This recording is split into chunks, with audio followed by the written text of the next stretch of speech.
If you have never had a collection before, your first instinct may be to skip this episode or to walk away. Okay, see ya. No, not you. Oh, man. I need you. Okay.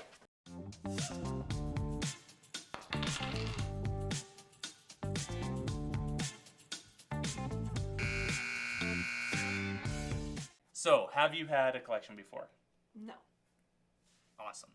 So you're probably feeling like doesn't really relevant to you, but your chances of getting a collection on your credit report is quite high, even if you pay all your bills on time. Okay. You know what? I did have somebody call me, though, and it was because they're trying to get hold of somebody else. Was it your ex-boyfriend? No, it wasn't.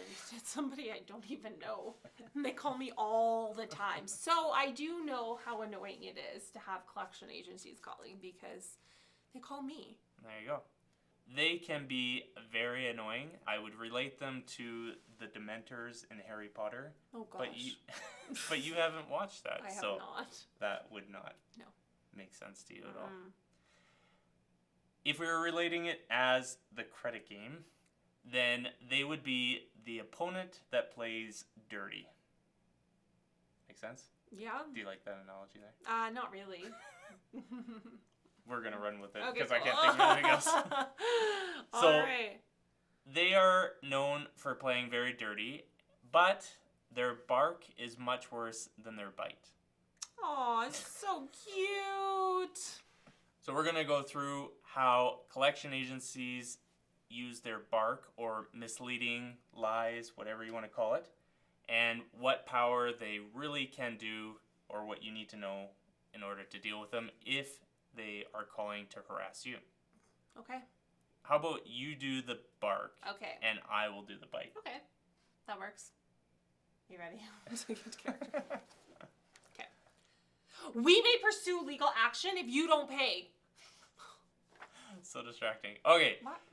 When a collection agency threatens in writing or they say it on the phone that they may pursue legal action, what they're really trying to do is scare you into paying.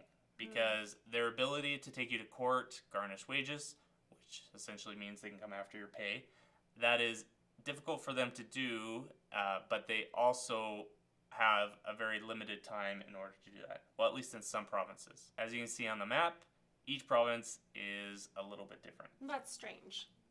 How do you mean? Like that each province is a different amount of time. Yes. That doesn't make sense. According to the Credit Act, Ooh, you're Each going to cite it? because that's what cool people do, Uh-huh. each province credit is controlled by each province, and that's why it's different. Okay. Yeah. And when I'm Prime Minister, vote for me, I will change that so that's Canada-wide. Okay. All right. You're not going to vote Have for me, fun are with you? She's not my campaign manager. So one thing to keep in mind is that with these time frames, that it's always good to check with a lawyer. Okay. My lawyer said I had to mention that. I don't have a lawyer, but just so that you don't take my word exclusively for that. Okay. Best to check it because it can change. This is called the Statute of Limitations. Okay. So if you hear that phrase, statute of limitations, that's essentially how long a creditor has to take you to court for. Okay. And Justice Border Meter is going out of control here. So we'll move on. All right. Bark. Bark. Your collection will never, ever be removed from your credit unless you settle the account. That's deep. This is absolutely not true. A collection will fall off the report regardless of whether it's paid or not or settled. And the timeframes I've outlined here, once again, unfortunately, PEI, whoever came up with their legislation, was a jerk. So, in other words, don't get in trouble in PEI. That's right. If you live in PI, make sure that you keep your nose clean. That's 10 just a weird years. phrase. Keep your nose clean. Yeah. All right, bark. Okay, ready. You only have 1 week to pay or the settlement deal is off the table. What settlement deal? So, a lot of times when you're talking to a collection agency, Yeah. they will say, because we are so nice, we'll discount this by 20%, Uh-oh. or yeah, you like your discounts. You had me at discount and a percent. We're not shopping, okay? So that is the offer or settlement that they will say, and they like to put pressure behind it as a sales tool. And if it works for you, great. I was going to say, what if it's like a pretty sweet deal or something that's manageable then? If it works for you and you need it off, or not off your report, but if you need it settled because of some requirement for financing, then take it. It's great. But don't feel like they're going to just remove the deal or it has to be done in a certain time. Okay. They are under more time pressure than you because they know that if they don't collect money now, then most likely they won't get it in the future because it will fall off your report, and then you won't pay at all. Okay. So they are under the time crunch, not you. Okay, but what happens if you just don't pay? Like, it's just 6 years? It's just... Depending on which province, yes. So if I decide I don't want to pay my bills anymore? Yes. 6 years and it's gone? Yes. So, but isn't that the same as, like... So if you went into a bankruptcy, let's say, then it stays on your report for 6 or 7 years or however long? Yeah. Okay. That's the wrong episode, though. No, kidding. I know, but I'm just trying to, like, piece it together. Can I not piece things together? Is that not okay? You bet. Okay. So then why do people... Because they want additional financing. So yes, you have an option to not pay the debt. And a lot of people think, well, what's the benefit if it will just fall off? The benefit is that if you want to rebuild your credit or you need financing within that 6 or 7 years or however long it stays on, then you need to settle those in order to start reestablishing. Oh, okay, got it. That's the glitch. I don't know. Okay. That's the important part. Okay. If you pay the total balance outstanding, it will be removed. If they take it off, then great, but that's not the norm. Like, take it off what? The credit report. Oh, okay. Yeah, so they'll say if you pay the full amount, then it's better for your credit, which it's not, and they'll remove it off your credit report. It's against Equifax and TransUnion's policy to remove it off. So if they do it, then that's lucky. But as far as is that the norm? No, because essentially Equifax and TransUnion want to give an accurate, detailed report of all your spending in the last 6 or 7 years. And that border meter is just... Oh, wow, that was a big one. You've been fighting that one for a while. Bark. Paying the entire outstanding balance is better for your credit. Pay $1 or pay the full amount, it affects the score the exact same way. All that matters is that it's showing 0 or settled. The banks and lenders don't care about whether it's paid in full or just whatever negotiated settlement you can come up with. So the key is that it just becomes a negotiation game. Don't worry about... No touching. No, I got this. Don't you worry about any written confirmation because we will update Equifax, TransUnion for you. We got you. That's a lie. And it happens all the time, and it causes a lot of problems. And here's why. Because once they get your money, they generally don't care. Right. They have no incentive to update Equifax and TransUnion. And here's the other problem. If you pay, let's say, the utility company and not the collection agency, the utility company doesn't tell the collection agency, the collection still stays on your credit report. If you pay the collection agency, the utility doesn't remember, and then they will resell the collection to a different collection agency, and then it will pop up on there again. Oh my goodness. So, you sounded like it was not that big of a deal. No, but it is a big deal. It is a huge deal. Not So, when you are paying, you got to harass them until they give either an email or a letter confirm that it is written or settled and that the account is closed so that you don't have to deal with the headache of trying to deal with this 4 or 5 years down the road. So I now finally understand why you're so big into like emails and everything. It's like you want everything in written record. Yeah. So when I ask you to communicate through email, Yeah. That's fine. And when I do communicate through email, and yet you still don't do what you were supposed to do in the That's email, not true. which was picking up our daughter. That happened once. I'm just saying. Where's my dad? Next. That being said. Are we done yet? I think we are.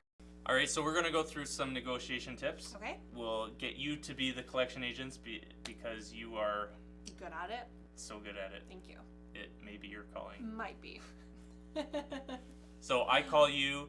I found your number on the credit report. Okay. If you don't see it there, then you can always Google the collection agency.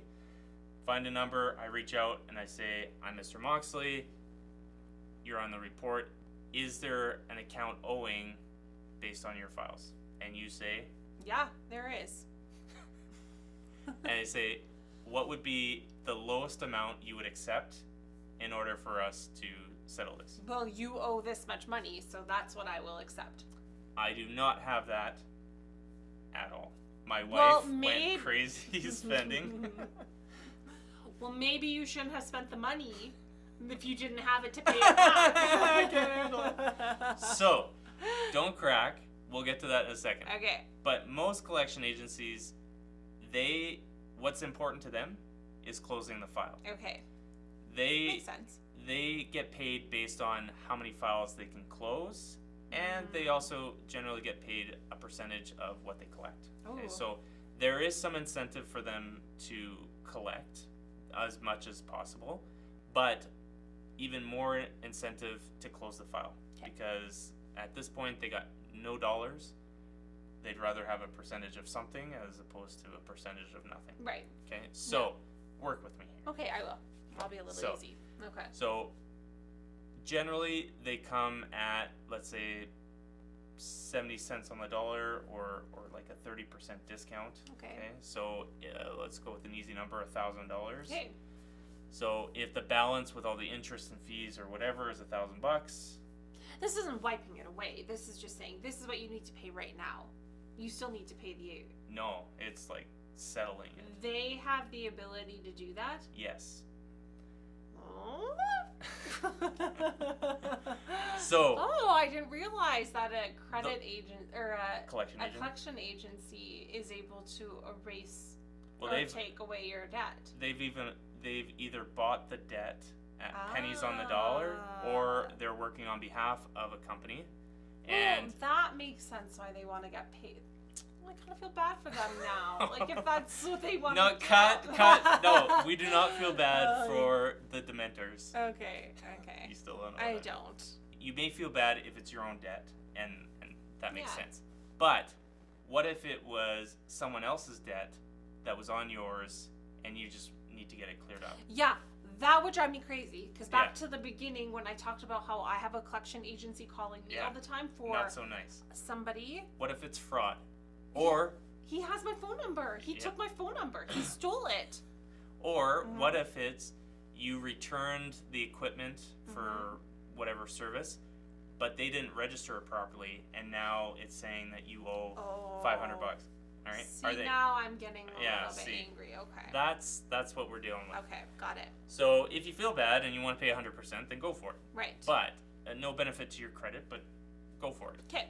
But we're talking about situations where it's not fair. It's your spouse that did it.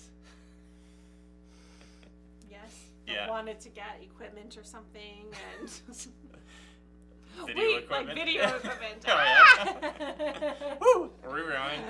So when it comes to negotiation, they will generally come back down a bit, unless it's government or something like that. Then they don't negotiate with terrorists. But with the most of the collection companies, they have a big desire to get it completed. So now that you know that, the conversation is, what's the lowest you would accept? They come with a number, and then you just keep on asking that same question. Whatever they come back with, you can just keep on pushing it. Okay. Some people get nervous about what they say or saying too much. you can't really say anything wrong to them. Or if they're being rude or you just are frustrated, you can always hang up, and most likely, board meeting, most likely they will not be there in a couple months. Okay. Because the turnover rate is so high in that industry, because That's a tough job. I'm sure it is. One thing I would mention, you don't want to appear desperate. Okay. The moment you say, I need this for financing, I'm trying to get a house or whatever, I see. Yeah. then all of a sudden you become desperate. And just like Equifax, TransUnion, or my spouse, desperation does not play well. Oh my gosh. I think it's because it's so hot in here. That's why I keep yawning. All right, so it's time to review. Okay. Take it away. What did you learn? That you kind of hold more power than what you think. Yes. Yeah. So there's resources there, more information to go into more detail about negotiation, all that fun stuff. Okay. And then if you do have a situation where you don't want to deal with it, or you've tried and it's not going well, or maybe you've tried to get a hold of them but you couldn't find the right number, I don't settle debts. That's not what I do. Okay. But I do have contacts with people that do, Okay. and they can help, and I can connect you if that's what you want to do. Plus, there's all those resources in the show notes that you can check out. Cool. Awesome. If you have more questions and want to learn more about credit, Check out all of our social media links, or in the show notes, or more info. We have everything listed so you can get all your credit questions answered.